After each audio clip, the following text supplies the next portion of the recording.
Again, thank you, Ben. Thank you, Michelle. Thank you, Dave. Kind words. And I hope, more of this where we get to break bread and talk about what's the pressing issues of the day and talk to each other and not yell and call and point. Unfortunately, these young folks here, they're locked in, and maybe over the next 12 months, I'll be able to soften their minds and hearts and leave a space, and my prayers go out to them. My name is Ciatta Thompson, and I'm running for Oregon House of Representatives, District 33. Yes. Yeah. Come on in. Hey, Rose. All right. I live near Northwest 23rd, and I work downtown. And it's been clear to me that we need a bridge to common sense here in Oregon. I'm originally from New York. My dad's from Brooklyn, and before it was cool to be from Brooklyn. He unfortunately got kicked out at 16. His mom decided he was grown and pushed him out of the nest. Fortunately, he had older brothers. He was able to couch surf with them, but he picked up some very bad habits that ended up taking his life years later.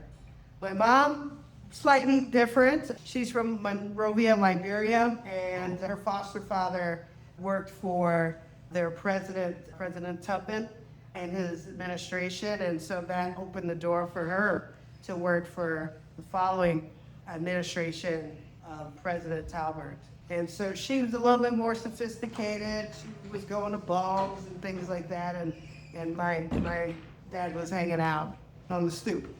But she came to New York on vacation, as one does, was shopping and hanging out, and they went out to a party, and they met. He was a musician, and they hit it off, and they spent the following year falling in love, and finally my dad proposed, and she came back to New York the weekend to get married, and the following Monday she started her new job, and that was their adventure. And so these are the people that raised me. So they taught me to be a contribution to my neighborhood, and also taught me to be a Democrat.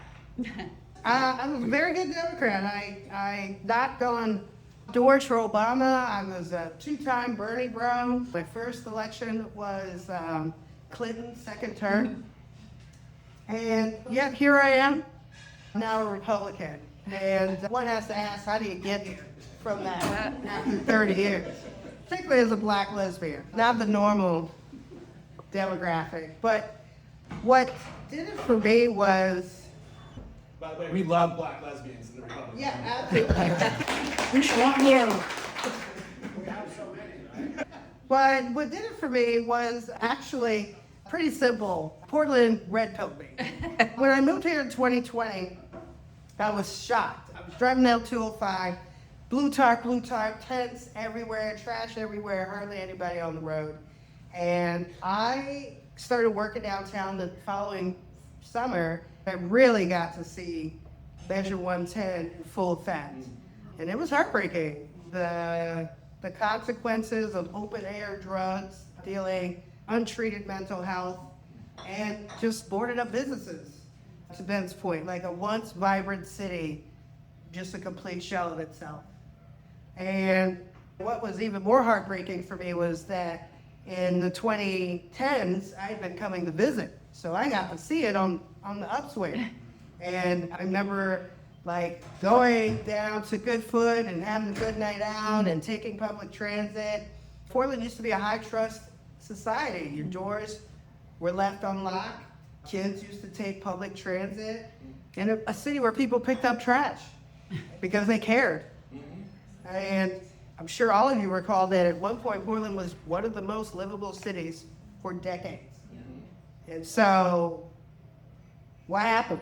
I mean, you guys all know the numbers, but really what I've observed is that you've got a lot of bad actors that weaponize your empathy and have used it against you. Ideologies or ideologues that stifle any dissent, people who confuse enabling with compassion, and then rebranded negligence as harm reduction. And now we're facing economic doom loops, silver tsunamis, and a dwindling tax base. And younger generations just do not see a future here. But for me, it's more than just dollars and cents. That's been lost. It's the vibrant energy that made it fun, that made it quirky, that you had all this creative energy and shows and theater and all of those things. And now it's just been replaced by this dull, brittle, joyless malaise, where people don't even make eye contact. And it really feels that Portland's heart and soul has been broken. And there's a heaviness over the city, and the state has just become a museum where you don't touch, just look, and just pay a fee. And your heritage has just been like managed and locked behind a bunch of bureaucrats and bureaucracy. Mouthful. But we don't need performative "we're fine" videos. And we don't need any rebellious fantasies about ignoring federal law. I mean, Oregon cannot actually be a neo-confederacy while also asking the federal government for money. That's right. Wanting clean and safe streets does not make you a fascist. Yeah. Hope not. And wanting to have real treatment for folks who are struggling with addiction and homelessness doesn't make you far right. Wanting to have a thriving business climate that pays a livable wage doesn't make you an evil capitalist. We need unity, not uniformity. We need a bridge to common sense and not ideological compliance. How do we get there? Well, we start here. Get you elected. Yes. That for sure. Please and thank you. But yeah, it starts right here. We've got folks from left, right, and center who are all saying enough. And the truth is, most Portlanders are not extremists. Like, they care deeply for their neighborhood. The Measure 110, the supportive housing shelter tax, the no gas tax referendum. We've seen people, look at that, 200,000 signatures in less than a month. People are fired up, and people want to work together. That was a massive victory for the working class. But purity tests have fractured Oregon. Political violence and intimidation have silenced people. Self-censorship has become the norm.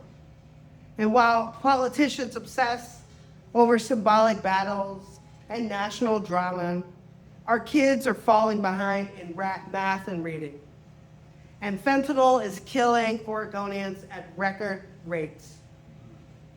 And families are leaving the state in search of stability and opportunity. Where are the protests for that? Mm-hmm. Over this past year, I've met people across the political spectrum who literally look over their shoulder before speaking their mind. Mm-hmm.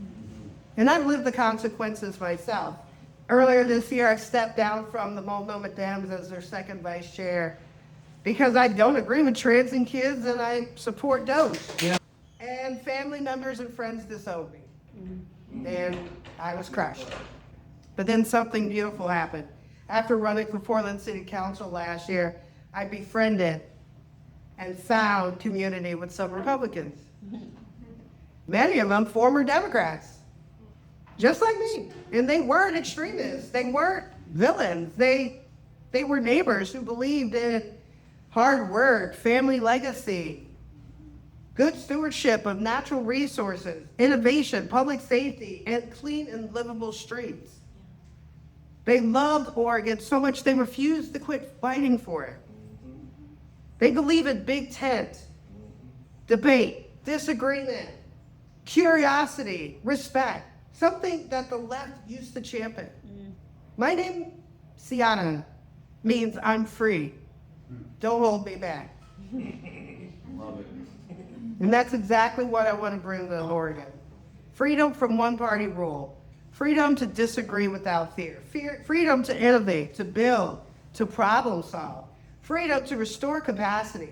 Because Oregon doesn't need one more affordable housing study. Oregon needs workforce housing. A 3-bedroom, 2-bath for a growing family right before they buy their first home.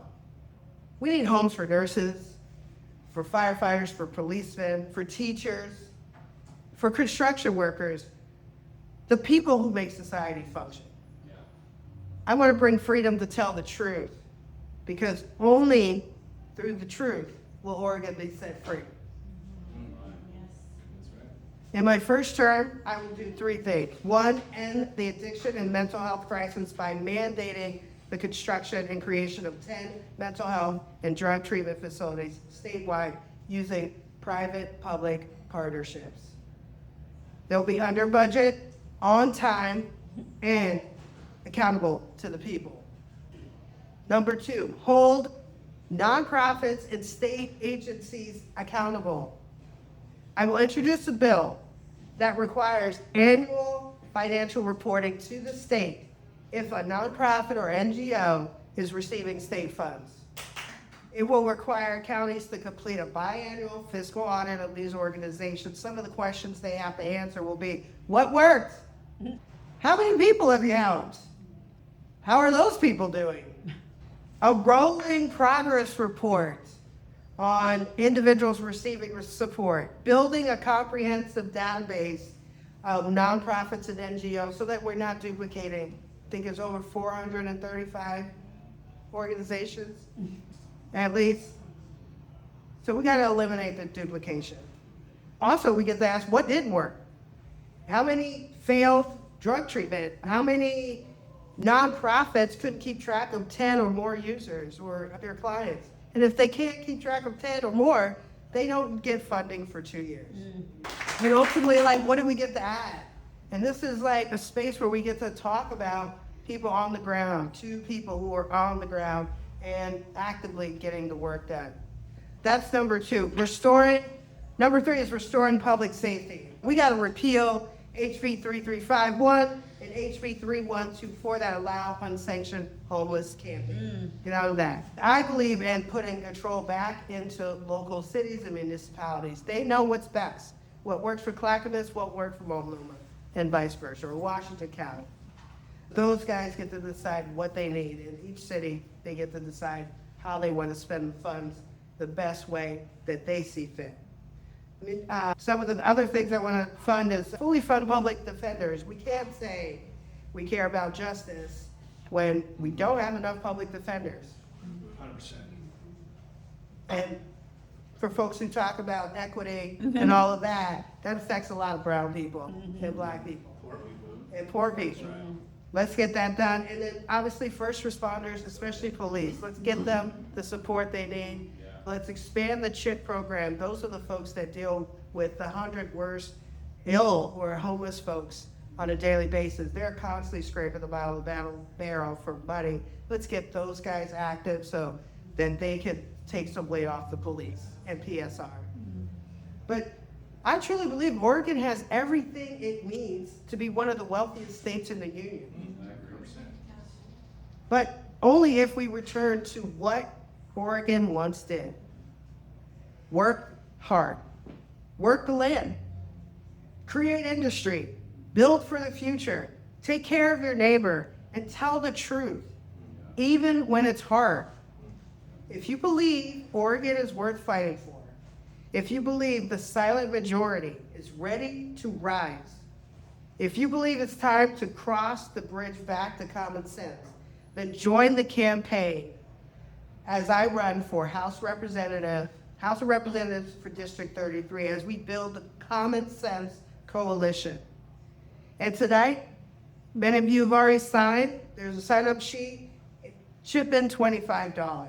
Or text if you go to our website, you can sign up at CiattaThompson.com and you can see options for volunteering. In the next month or so after the holiday, we're going to start making calls.